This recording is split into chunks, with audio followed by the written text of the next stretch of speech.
Israel controle a totalidade do ar, da terra e dos mares, porque foi isso que Israel fez em 2007, quando Hamas ganha uma eleição com o próprio aval da Casa Branca. Essa eleição foi controlada pela Casa Branca.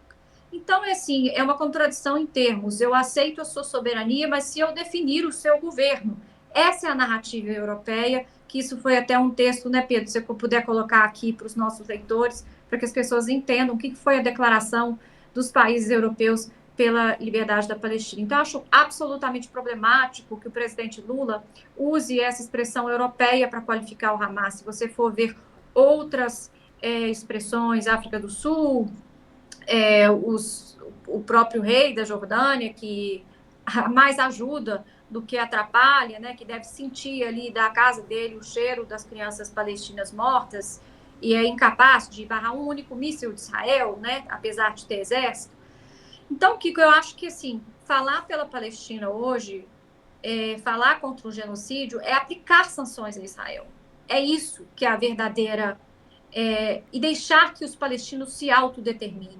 É simplesmente que eles não sejam atacados. Nós não temos que determinar por ninguém. Eu não tenho que falar como o Sudão tem que se governar, como a Palestina tem que se governar, como o brasileiro tem que votar. Isso é colonialismo. Isso nada mais é do que a partilha de uma terra arrasada, que é a Palestina. Isso é a partilha europeia. É a continuidade que eles vão dar através da PA, que é a autoridade palestina. Então, eu achei que isso foi um erro absurdo do Lula ter falado isso. E eu não sei, assim, eu vou dizer para você, se eu fosse palestina, eu ia querer o Hamas, eu com certeza não queria o Hamas. O Hamas é uma dissidência teocrática, mas eu não sou palestina, eu não tenho o direito de falar como os palestinos vão se Defender. e mais, não existe só o Hamas, existem pelo menos 12 outros da verdadeira resistência de libertação da Palestina. Isso é enterrar a libertação palestina. E se não fosse eles, que eu não sei se haveria um palestino vivo hoje. Eu não sei. Da mesma forma que estigmatizaram o Mandela e a ANL, como, eu não sei como é em português, a ANL, como terroristas, entendeu? E a própria ONU reconhece, artigo 51, se você está sob colonização, você tem direito à resistência armada, é o que te resta. É o que te resta. Se alguém entrar na sua casa, Kiko, com uma arma, eu vou pedir para você defender como? Uhum. Eu vou pedir para você sucumbir?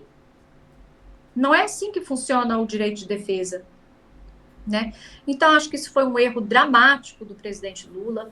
Eu achei que, por exemplo, o discurso do Petro foi muito mais incisivo. Tudo bem, a gente tem que ver que o Petro não pode se reeleger, né? É o último ano dele. O Lula quer se reeleger, mas eu achei que aí eu não sei se foi por cálculo, eu não sei se foi por acordo, ou se foi simplesmente por uma falta de entendimento de entrar na narrativa europeia da partilha da Palestina, da partilha colonial, do que resta dos escombros, dos corpos, do sangue correndo nas ruas da Palestina. Muito bem. Sara, agora, de qualquer maneira, o Lula tem falado contra o genocídio lá, né? Ele tem se manifestado. Coisa que, por exemplo, parlamentares de esquerda não fazem no Brasil. E o Lula, pelo menos, dá um recado importante nos fóruns onde ele está. Você fez uma matéria muito boa falando desse lobby israelense que atua fortemente no PT e no PSOL. E tem ali uma mistura de dinheiro com ameaças, com uma tentativa de intimidação, tal. Daqui a pouco eu vou botar o link dessa matéria que a Sara fez para variar, muito corajosa. O Lula está à esquerda da esquerda brasileira no caso da Palestina, com todos os poréns que você está levantando aí. Eu acho que o que você está trazendo é muito fundamental.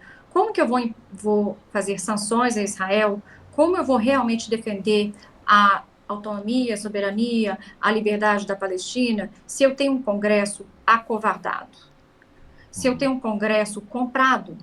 A gente saiu com essa matéria que é o Stand With Us, que se auto-intitula instituição educativa, instituição de conscientização, E nessa matéria, a gente mostra como o Bruno Bimbi, que se autodeclara, se não me engano, ele é um representante da Stand With Us e Sim. ex-assessor do João Willis, né, do deputado João Willis, que foi número que foi a Israel também participar ali das excursões de conscientização sionista. Né? Então, eu acho que tem dois modos operantes. Você é meu amigo, você é meu inimigo. Eu vou ir com você, eu vou te convidar, vou te dar alguns presentes, umas viagens, privilégios, mas se você não aceitar, eu vou começar a te assediar, eu vou bater na sua porta, eu vou insinuar que eu vou te levar à justiça como terrorista, tá? Ou como um difamador. Isso é muito grave no Congresso Nacional, porque eles estão intervindo com o livre, o Stand With Us está intervindo com o livre mandato, com a liberdade parlamentar.